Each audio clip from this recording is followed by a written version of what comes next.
Hey, what's going on, guys? This is Paul with Spheric Reptiles, and today what I want to cover is something that I had difficulty finding when I was getting ready to go on a business venture to start Spheric Reptiles, and that was finding information about how to start a business. You know what I mean? It's like, so you look out there online, and what you see a lot of people touching the surface, or they skirt along forever before they ever tell you how to do anything, like they're trying to sell you something. That's just crap to me.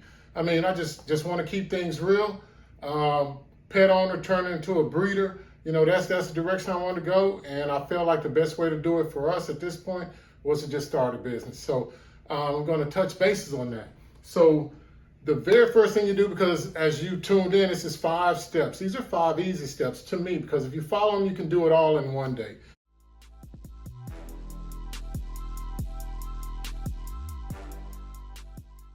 The first is you got to know what you want to do. You have to create a business plan. And in creating that business plan, you can do it by a couple of ways. And I got my paper here and my computer. But your business plan, the first, it's got to have 8 key areas that you discuss in your business plan.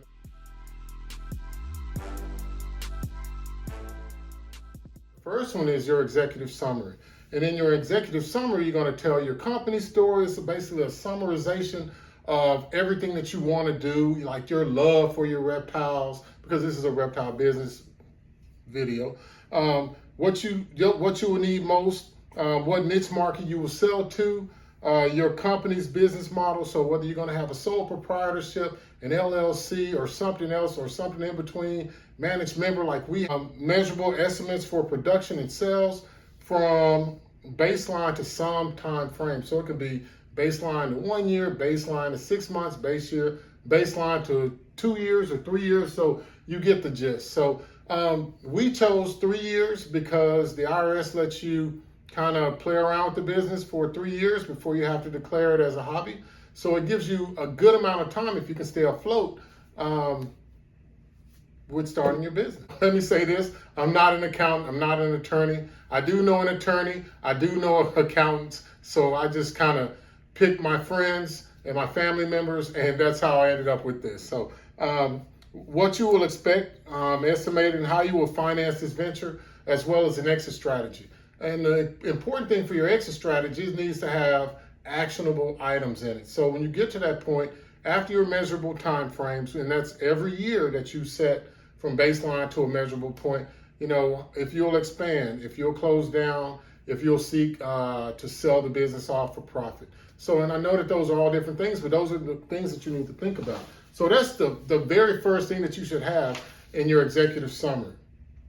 All right, so the second thing that you need to have is a company story. So why did you want to start this? Like, did you just wake up one day, scratch your butt and say, hey, I want to start a reptile business, you know, and bam, you bought some snakes and now you're selling snakes? No, it doesn't work like that. It's usually like a lifelong endeavor, and then you reach that point to where you climax over. So that's what you need to talk about. That's what you need to put in your company story, because that's what people want to know when you go to ask for money, or you're going to put money or get credit or whatever for the future.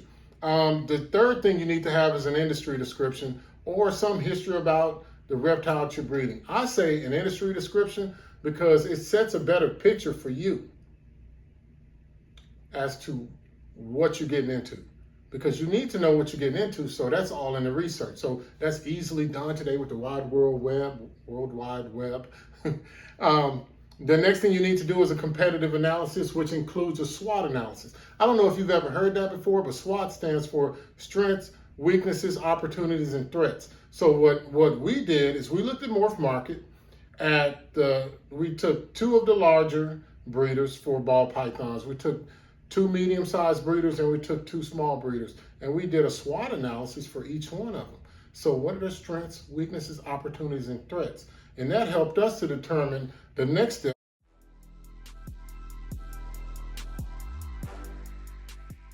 which is step 5, the strategic goals. So we set SWOTs for us too, you know, because we obviously have some strengths, weaknesses, opportunities, and threats. Everybody does. But the main thing about that strategic section is you're discussing how you will overcome that. So how will you overcome your opponent's strengths and their opportunities? And then how will you overcome your weaknesses and your threats to your business? So that's one key thing that I think that a lot of people may not think of, but it helps you. That'll also help you to estimate the cost. So when you're talking about your strategic strategy or your goals, it's important for you to estimate some costs that are associated. And the main reason I say to do that is to do research. Do research, do research, do research. You can find out anything, especially with reptile breeders. It doesn't take much. You can look at Morph Market, get their phone number, or get in contact with them through their YouTube pages, Instagram, whatever. You can get a lot of information if it's not already out there to begin with. Step 6 is the marketing strategy. So this includes social media. How will you buy t-shirts, make stickers? How will you sell your reptiles? So are you going to use red line shipping, ship your reptiles or something like that? And so that's all part of marketing your business. Will you have any material in there? Will you have logos on the bags, things like that, as well as what will your website look like? So who's going to design it? So that's all under marketing. How much you plan to spend on that, as well as how you plan to evaluate the success of your marketing strategy. That's very important, because if you're just spending money, and anybody who knows anything about sales and marketing will know that it costs a certain amount of money to get X amount of customers. Now, if you get a smaller niche, then you might have to spend less money to find them. But if you can tailor your message and your product to that niche market, then you probably will be a lot more successful versus a shotgun approach. A shotgun approach is probably the least successful because, it's riches and niches. Even though, I don't think we're definitely not selling ball pythons for riches. This is something that we want to do so that we can continue our love for reptiles in general. And we just don't have ball pythons. We have bearded dragons, stuff like that. So step 7 would be your financial strategy. I know this is probably the most important part, and it's all the way at the back almost. But how you pay for everything. So you got 3 ways to do it that I think of. So friends, family, whatever. So you got cash. Cash rules everything around me. So if you can spend cash, then you're going to be free and clear. I think that's the best way. The second way is you could use a credit card. Now, that's not the way that I would recommend. Now, we did use some credit cards, but we chose credit cards that had 0% interest for 12 months. And that allowed us some time to pay them off so that we would be debt free. And the last one that I could think of is a loan from a bank. Now, if you have a business banking account, which you definitely need, if you're going to go with the LLC or the sole proprietorship, that just really shows that you're not doing it as a hobby.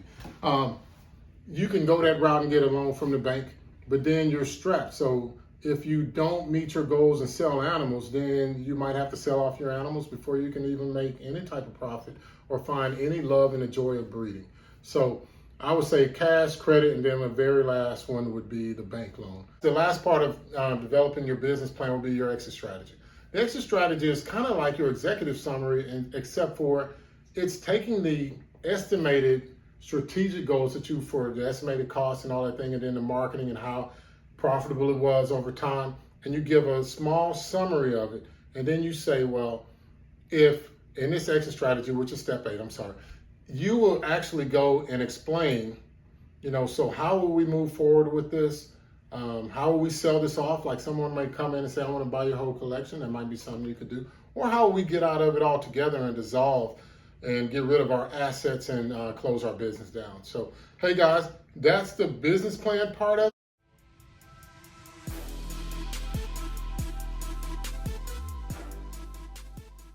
So when you go to start a business, you got 2 options. You can do a sole proprietorship, which doesn't take a lot of paperwork. You can just file your 1040 and you get a business account. You can separate the 2, or you can file an LLC.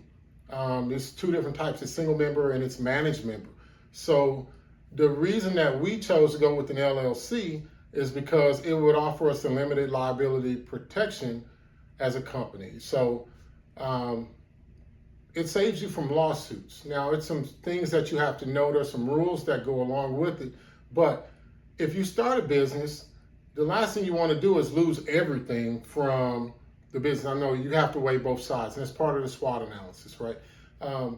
And if you use cash, that reduces that. Now, if you use credit or a business loan, they can come after the assets of the business, but they can't actually come after your home. So that's why we did an LLC. And there's other tax protections you can do and other things you can get. So an LLC, you file that with the Secretary of State. So there's a image right there, or there.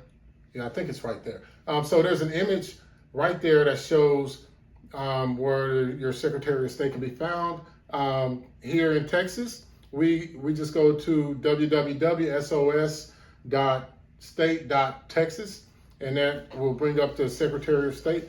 And I'm looking at my sheets here. And our Secretary of State is Jane Nelson now. So you can see how her page looks. And then you can go forward with that and looking at, when you get to this page, you want to go to the business services section. And I'm pretty sure it's the same for all states, but I'm just doing Texas because it was very easy to do and, trouble free. And now this is the main thing. So when you get to SOS Direct, you do online searches and filings, right? So that's what you want to click to begin the process of filing for your LLC with the Secretary of State. And then you'll get this page, and it'll charge you a fee. You have to put up a credit card or a debit card in order to get past this page. And every time you do a search, it's $1. So the total cost of filing for an LLC in Texas is $300. So it's $301 if you do it one time, or $302 after you get your documents. And then once you get your LLC, they will send you the paperwork to your email address. And then after that, you can get an EIN from the IRS. And I think these two are the main reasons to file for an LLC, whether it's single member or managed member, because now you can go to irs.gov, file for the EIN. And when you do so, you go and it'll say, what did we go to? Business and self-employment. So once you go there, because it has a thing for individuals and things like that, and of course these are on the side just so that you can see, because irs.gov is for everybody. And so you go, the main thing you need to get is tax information for businesses. So once you get to the tax information for businesses page, then you can apply for an employer identification number, or EIN. It's right there on like the top, like I think the way that this is over here, it's like EIN. So you have that to go by. And then you can fill out that paperwork from your LLC number that you got from the state. And that's what allows you to get an employer identification number. You can't do it in the reverse order. You got to get the LLC first, then get the EIN. And then you apply for it online, and it's free. So that's one thing I forgot to say. You don't have to get anybody to file for you. You can file for yourself. You just need an address and a card and where you want your stuff. You need some particular information. Yeah, if you're thinking about starting a reptile business, you already live somewhere anyway. So you can do that, and you don't have to really pay somebody. You can. There are services that do it. But I would suggest that you try to do it on your own, and then if you're unsuccessful, then you get somebody else to do it for you. But it's pretty easy. And then, so now you got your LLC and you got your EIN.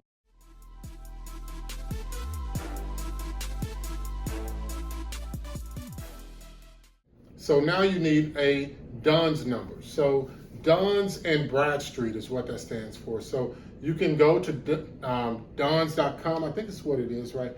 And get your Duns and Bradstreet. You can do a Google search and go, you can do, so now that you got your EIN and your LLC, or your LLC and your EIN, hey man, it's all getting twisted up there, right? So then you can go to Duns and Bradstreet and get a DUNS number. So a DUNS number is what you really need to build up business credit. And it's like the Equifax, TransUnion, Experian of the business world. So if you go for expansion and you want to look serious, then you got to get a DUNS number.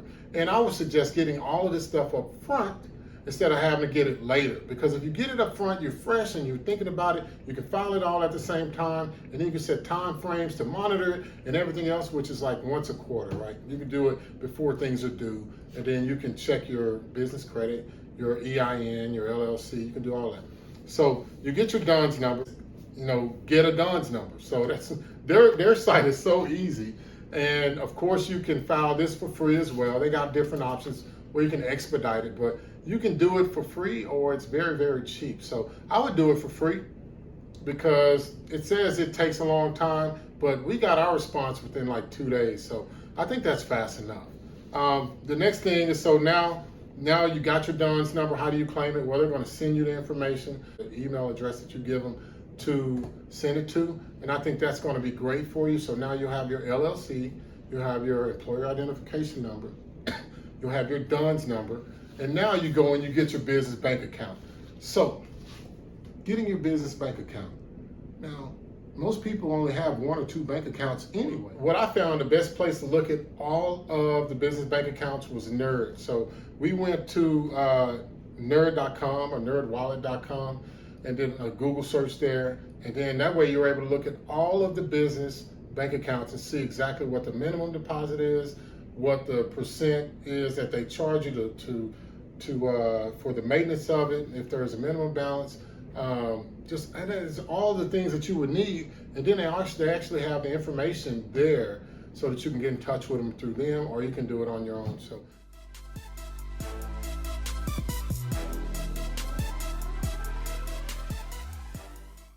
With your state, you won't file your LLC paperwork with the Secretary of State. You'll do it with the Comptroller's office.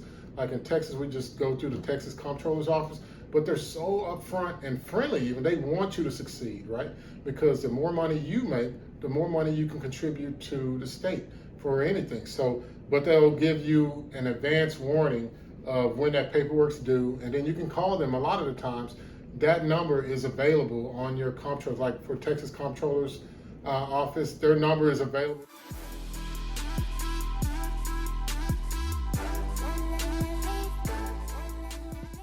So that brings up the very last thing that you need.